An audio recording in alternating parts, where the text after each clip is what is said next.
డబ్బులతోనే గెలిచేటట్టు ఉంటే చంద్రశేఖరరావు 100 సీట్లు గెలిచేటోడు. లారీల కొద్ది పైసలు ఉన్నాయి ఆయన దగ్గరనే కాదు, ఆయన కొడుకు దగ్గర, ఆయన బిడ్డ దగ్గర, ఆయన అల్లుని దగ్గర, ఆయన సటకుని దగ్గర, అల్మారీల బీరువాలలో కాదు లారీల నిండా రూపాయలు ఉన్నాయి. మరి వాళ్ళు సీట్లు ఎందుకు గెలవలేదు? కామారెడ్డిల చంద్రశేఖరరావునే బండకేసి కొట్టిరు ప్రజలు. కాబట్టి ఇవాళ సొమ్ములతో ఎన్నికల్లో గెలుస్తామనే విధానాన్ని మర్చిపోండి. ప్రజలల్లో శ్రమ ఉంటే, ప్రజలతో ఉంటే ఎన్నికల్లో గెలిచే అవకాశం ఉంటుంది. రేపు భవిష్యత్తులో కూడా కాంగ్రెస్ పార్టీలో టికెట్లు ప్రజలలో ఉండే ప్రజా సమస్యల మీద పోరాటం చేసే వాళ్ళకే మొదటి ప్రాధాన్యత ఉంటుంది అని చెప్పి నేను ఈ సందర్భంగా చెప్పదలుచుకున్నా. నిన్నమని ఆయన అన్నాడు కేసీఆర్ గారు, నేను కొడితే గట్టి కొడతాను. నేమన్నా చెప్పిన, అయ్యా ఏందయ్యా కొట్టడానికి, అదేమన్నా ఫుల్లా ఆఫా గట్టి కొట్టడానికి అని అడిగిన. చంద్రశేఖరరావు గారు ఈ వేదిక మీద నుంచి చెప్తున్నా, నీ గట్టి కొట్టాలంటే నీ కొడుకును వంగబెట్టి కొట్టు. ఎందుకంటే ఆయన తిరుగుళ్ళు చూడు, అటు చేసే వ్యవహారాలు చూడు.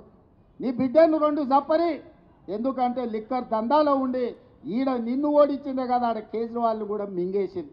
నీ అల్లుడు భూదందాలు చప్పరి, నీ అల్లుని పట్టుకొని 4 గట్టిగా కొట్టు. వాళ్ళను కొడుకుని కొట్టు, అల్లుని కొట్టు, బిడ్డను కొట్టు, సడ్డకుని కొడుకుని కొట్టు, గట్టి కాదు కట్టె తీసుకొని కొట్టు. వీళ్ళు చేసిన దుర్మార్గాలు తెలంగాణ సమాజం చూసింది కాబట్టే నిన్ను గట్టిగా వంగబెట్టి కొట్టింది తెలంగాణ సమాజం అని చెప్పిన చంద్రశేఖరరావుకు ఆయనకు చెప్తున్నా. ఇక ఆయన ఊరిస్తున్నాడు, ఇక నేను వస్తున్నా బయటకి అని. అయ్యా నువ్వు బయటకు వచ్చినప్పుడు, నువ్వు కుర్చీలో ఉన్నప్పుడే మా యూత్ కాంగ్రెస్ కార్యకర్తలు నిన్ను బండకేసి కొట్టిరు. మళ్ళీ వచ్చేదేముంది?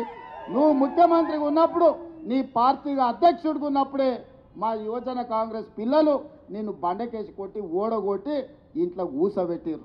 కష్టపడకుండా నాయకుల చుట్టూతో తిరుగుతాం, నాయకులకు ఫ్లెక్సీలు కడతాం, కనపడుతున్నప్పుడు దండం పెడతాం, దండలేస్తామని ఎవరైనా అనుకుంటే పదవులు మర్చిపోండి.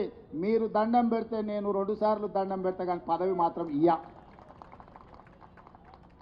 ఎవరైతే సమస్యల మీద పార్టీ పక్షాన వీధి పోరాటాలు చేస్తారో, ప్రజా సమస్యల మీద ప్రజల దగ్గరికి వెళ్ళి అండగా నిలబడతారో వాళ్ళకే ఈ ప్రభుత్వంలో గుర్తింపు ఉంటుంది. నాయకుడు నాకు తెలుసు కాబట్టి నాకు పదవి వస్తుంది, లేదంటే ఢిల్లీలో నాకు ఎవరో ఉన్నారు, ఢిల్లీ కోటాలో ఇక్కడ ఏదో వస్తుంది అని ఎవరన్నా అనుకుంటే అది భ్రమనే అని చెప్పి నేను ఈ సందర్భంగా స్పష్టంగా నేను చెప్పదలుచుకున్నాను. ఢిల్లీ నుంచి కాదు, గల్లీ నుంచి రావాలి పైకి. ఢిల్లీ నుంచి పైనుంచి కిందకు వచ్చే పదవులు వచ్చే కాలం పోయింది. గల్లీలో పేదల మధ్య ఉండి పేదల సమస్యల మీద కొట్లాడిన వాళ్ళకి తప్పకుండా అవకాశం ఉంటుంది.